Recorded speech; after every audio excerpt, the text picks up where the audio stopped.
Bonsoir à toutes, bonsoir à tous, bienvenue sur Monaco Info, voici le sommaire de cette nouvelle édition. Le tirage au sort du Monte-Carlo Rolex Masters s'est tenu aujourd'hui à l'hôtel Hermitage et nous vous dévoilerons dans quelques instants quels joueurs vont s'affronter dès demain dans l'antre du Monte-Carlo Country Club. Pâques est une fête que beaucoup attendent, que ce soit pour les traditions chrétiennes qui l'entourent ou tout simplement pour déguster le fameux chocolat que tout le monde adore. Dans cette édition, l'abbé Christian Venard nous dévoilera le programme de Monaco pour ce week-end de fête, mais aussi vous verrez les secrets de ce rendez-vous très important pour tous les croyants. Le Monaco Economic Board continue de s'ouvrir à de nombreuses opportunités économiques. Cette fois-ci, les échanges de la principauté vont se dérouler aux Pays-Bas. Et pour clore ce journal, on vous emmènera danser aux imprévus des ballets de Monte-Carlo avec le pavillon Bosio. Ils ont été réalisés par 4 chorégraphes et les élèves de l'école d'art du pavillon Bosio. Vous verrez. Les prochains jours seront donc marqués par le Rolex Monte-Carlo Masters du 8 au 16 avril. 9 jours de tennis dans l'écrin incroyable du Monte-Carlo Country Club, particulièrement apprécié, c'est vrai, par les joueurs et par les spectateurs. Et justement, Fabien Bonilla, le tirage au sort vient d'avoir lieu à l'hôtel Hermitage. Oui, Julia, un tirage au sort que vous avez peut-être pu suivre en direct sur Monaco Info avec la présence du vainqueur des 2 dernières éditions, Stefano Tsitsipas.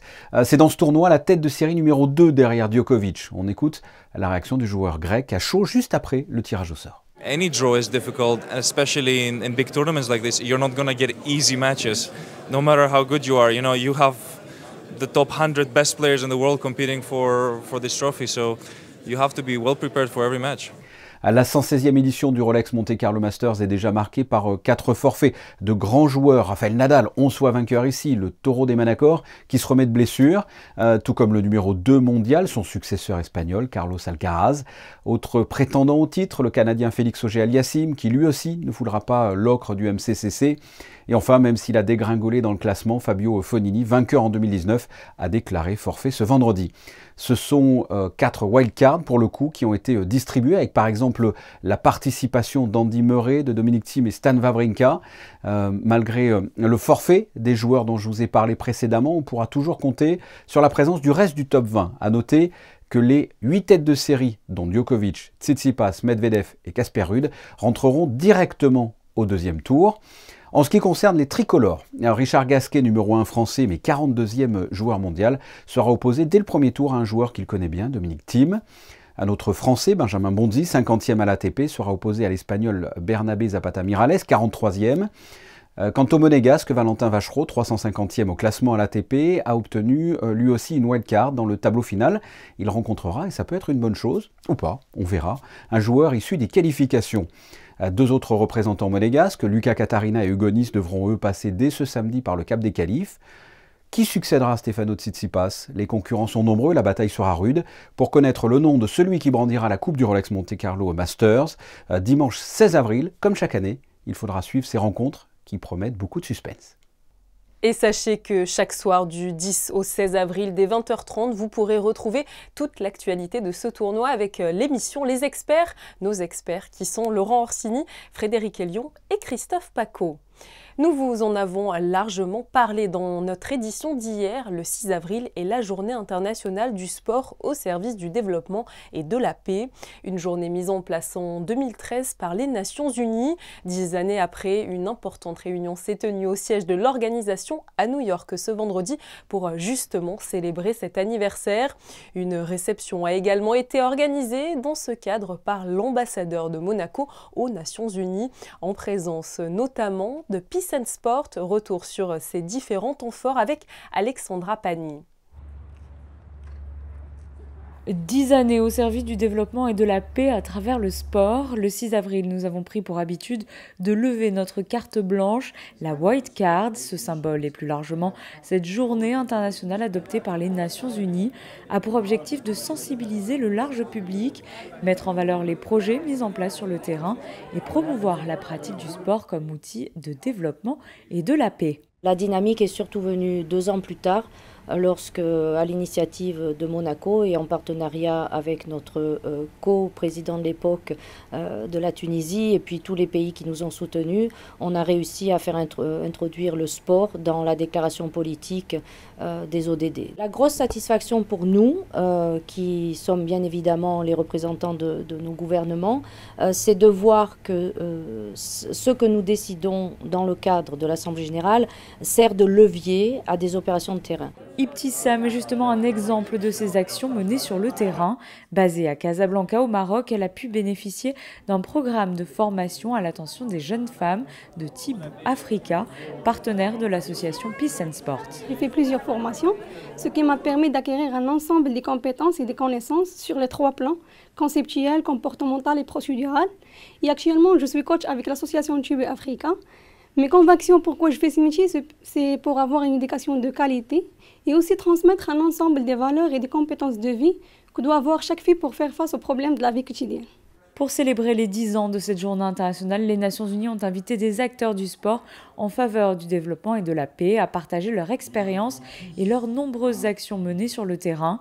La basketteuse guinéo-américaine Batouli Camara, le footballeur international argentin Javier Zanetti ou encore le basketteur marocain Amine Zariat. Nous arrivons à développer des programmes dans les quartiers, dans les écoles, dans les terrains, justement, comme par exemple le programme Girl Scan Initiative, qui est un programme qui permet à des jeunes filles âgées entre 14 jusqu'à 25 ans, qui sont en situation de NEET, ni à l'école, ni à l'emploi, ni en stage, de développer des compétences clés. Et aussi à travers une compétition de football, un bootcamp et des activités dans les quartiers, les grandes filles arrivent justement à trouver un emploi comme animatrice sport santé ou coach professionnel. Et les jeunes filles mineures qui sont en situation de décrochage scolaire, elles arrivent justement à, on va dire, se réconcilier avec l'école et elles reviennent dans les écoles de la seconde chance. Cette réunion avait pour thème « Scoring for the People and the Planet » et souligner l'importance du sport dans la lutte contre les changements climatiques, le racisme et la promotion de l'égalité des sexes. Une journée qui s'est conclue avec la projection d'un documentaire intitulé « Beyond the Cup » sur la gestion et les actions menées durant la Coupe du Monde au Qatar. Vous n'avez pas pu passer à côté ce week-end, nous allons fêter Pâques. Les célébrations sont accompagnées de très nombreuses traditions, dont les plus connues sont la chasse aux œufs et le partage de l'agneau pascal. Pâques est d'ailleurs considérée comme la fête chrétienne la plus importante et elle est célébrée dans de nombreux pays à travers le monde. Aujourd'hui, nous vous proposons de découvrir ou de redécouvrir les secrets de ce rendez-vous avec l'abbé Christian Venard. Bonsoir. Bonsoir. Alors on va se replonger à vos côtés dans l'histoire pour que vous nous expliquiez à quoi correspond justement cette semaine sainte qui nous conduit jusqu'au week-end de Pâques. C'est la semaine conclusive, si vous voulez, du carême, 40 jours pendant lesquels les chrétiens dans le monde entier ont fait des efforts, ont suivi Jésus au désert, à l'image aussi du peuple hébreu qui pendant 40 ans a quitté l'Égypte avant de pouvoir rentrer dans la terre promise.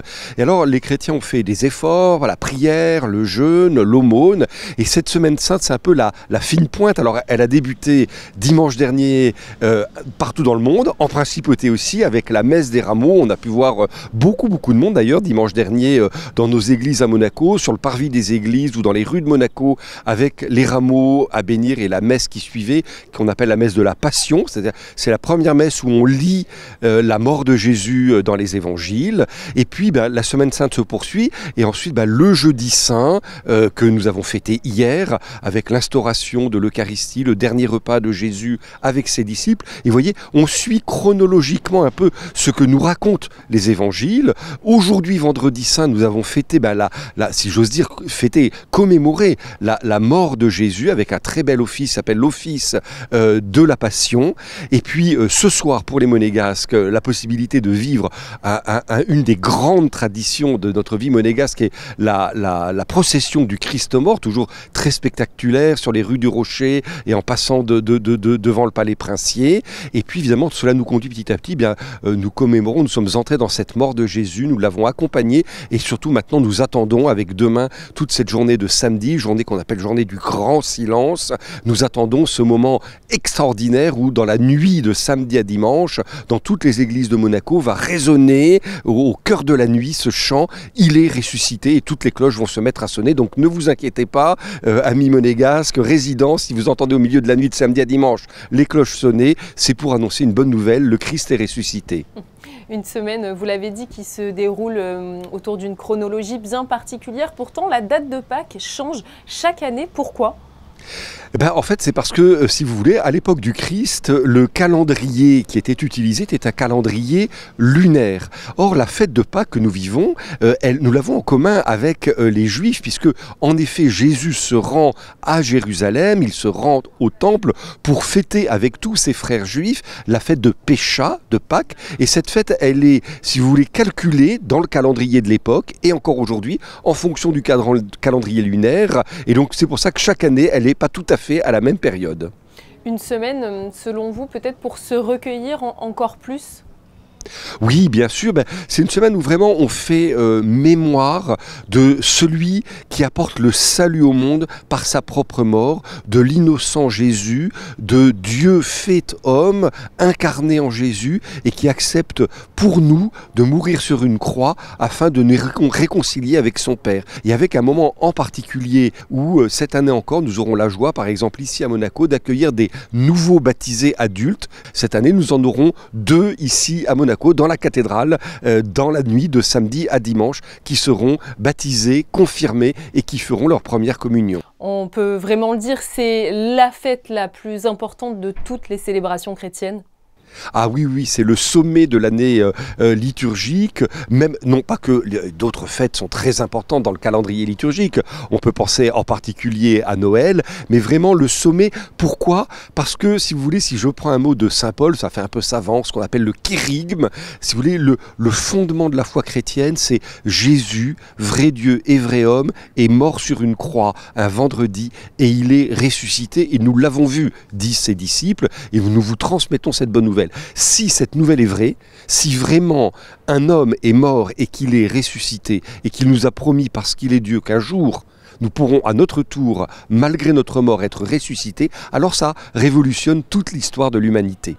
À chaque fête, son ou ses symboles, à Pâques, on pense forcément aux cloches, aux œufs ou encore au chocolat.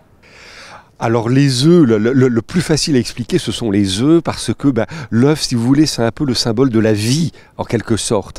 C'est de l'œuf né une nouvelle vie, et j'allais dire les petits lapins, c'est plus le symbole du printemps. On associe aussi volontiers l'agneau, comme l'agneau pascal, mais là qui vient vraiment même de la tradition juive, de tuer un agneau dans la nuit de Pâques, et le Christ reprend ce symbole en disant qu'il est lui-même l'agneau pascal. On n'a plus besoin de tuer des agneaux puisqu'il s'est lui-même livré pour nous. Et le chocolat, parce que c'est un aliment qui lui aussi apporte de la vie, qui apporte de la joie, qui apporte du bonheur. Voilà, tous ces éléments, on peut penser avec tous nos amis italiens aussi à la colomba di Pasqua, la colombe de Pâques qui apporte la bonne nouvelle de la résurrection et puis qui est bien agréable aussi à prendre au petit déjeuner à tout autre moment dans la journée. Merci beaucoup à vous d'avoir été présent sur Monaco Info pour nous parler donc de cette semaine sainte qui nous conduit jusqu'à ce week-end de Pâques. Merci à vous et puis belle et sainte fête de Pâques à tous nos amis qui nous écoutent et qui nous regardent. L'INSEE vient de publier des chiffres concernant la démographie de la principauté. Elle compte désormais 9686 monégasques avec notamment 92 naissances pour 85 décès. Cette étude révèle aussi des statistiques très intéressantes concernant les mariages ici même à Monaco. Rendez-vous sur le site internet imse.mc pour en savoir plus. L'agenda chargé du Monaco Economic Board poursuit son cours. Cette semaine avait lieu une conférence, cette fois-ci sur les relations économiques de Monaco avec les Pays-Bas. Son but, définir les contours de leurs échanges avant la mission économique que le MEB mènera du 21 au 24 novembre prochain à Amsterdam et à La Haye. Un reportage d'Anaïs Rieu et de Marie-Ève B. Regardez. Premier hub portuaire européen, deuxième exportateur mondial de produits agroalimentaires, troisième PIB par habitant d'Europe, les Pays-Bas sont incontestablement une terre d'accueil prometteuse pour les entrepreneurs monégasques.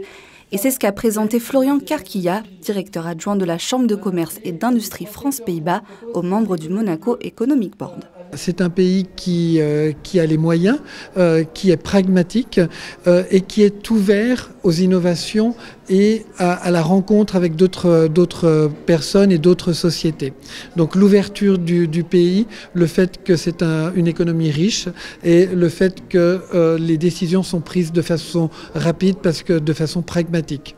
La conférence avait en effet pour but de présenter la mission économique prévue sur place en novembre prochain et ainsi convaincre les entreprises monégasques de s'y rendre pour créer ou étendre leur réseau et affaires économiques sur le marché néerlandais. C'est un pays qui m'intéresse, c'est un pays d'une dynamique comme on aime l'avoir.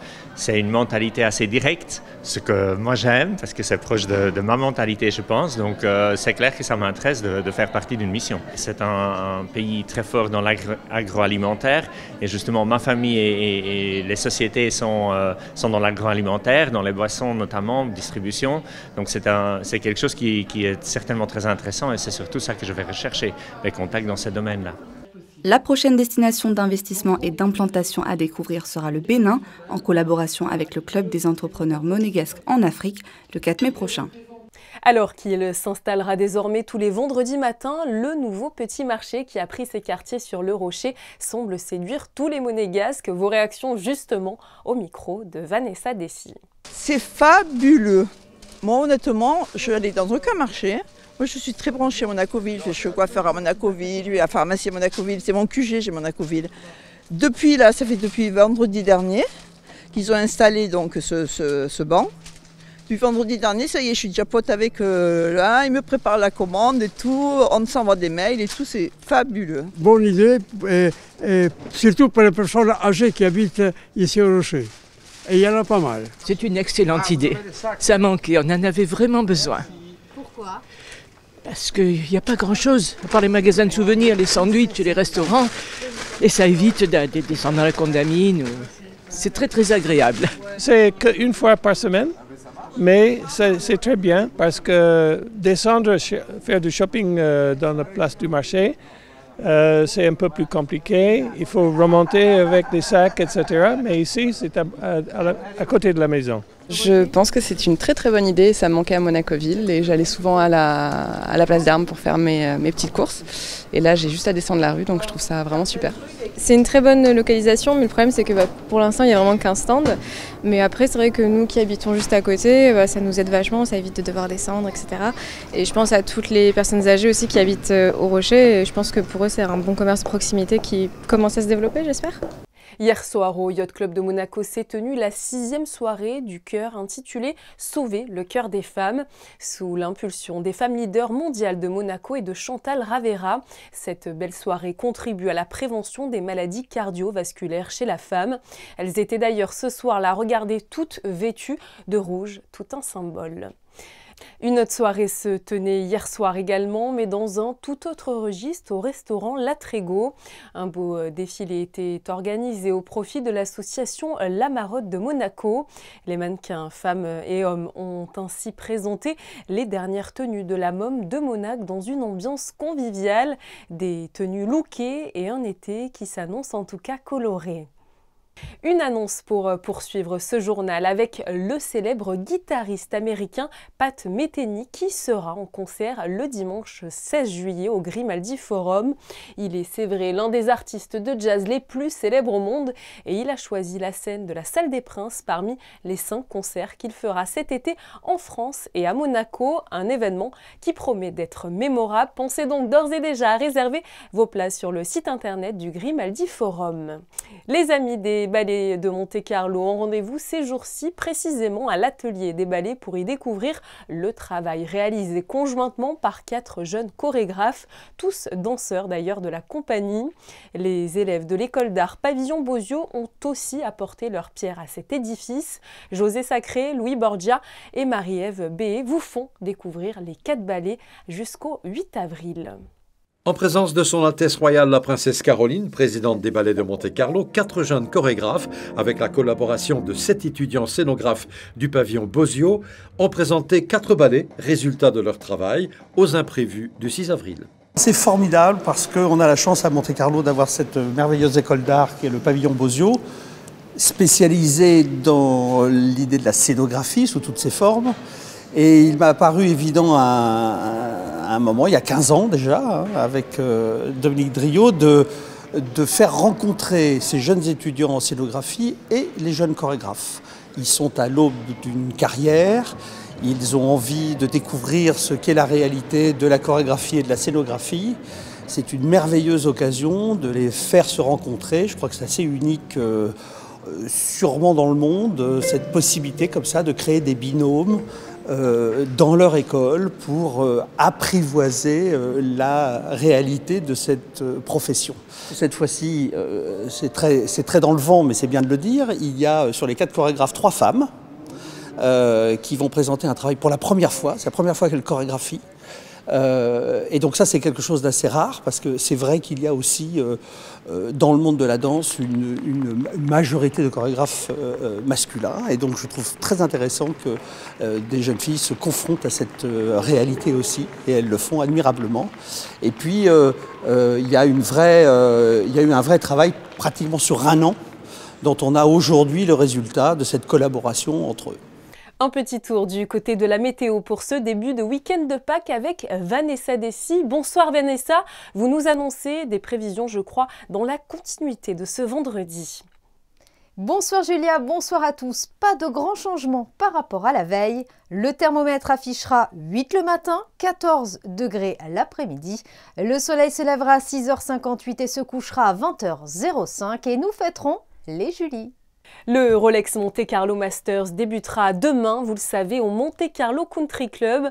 Alors qu'un nouveau joueur sera sacré grand vainqueur à Monaco d'ici une dizaine de jours, je vous propose de vous replonger dans l'histoire de ce tournoi grâce à nos photographes. Ils ont en effet réuni les joueurs qui ont remporté la célèbre coupe ces 10 dernières années.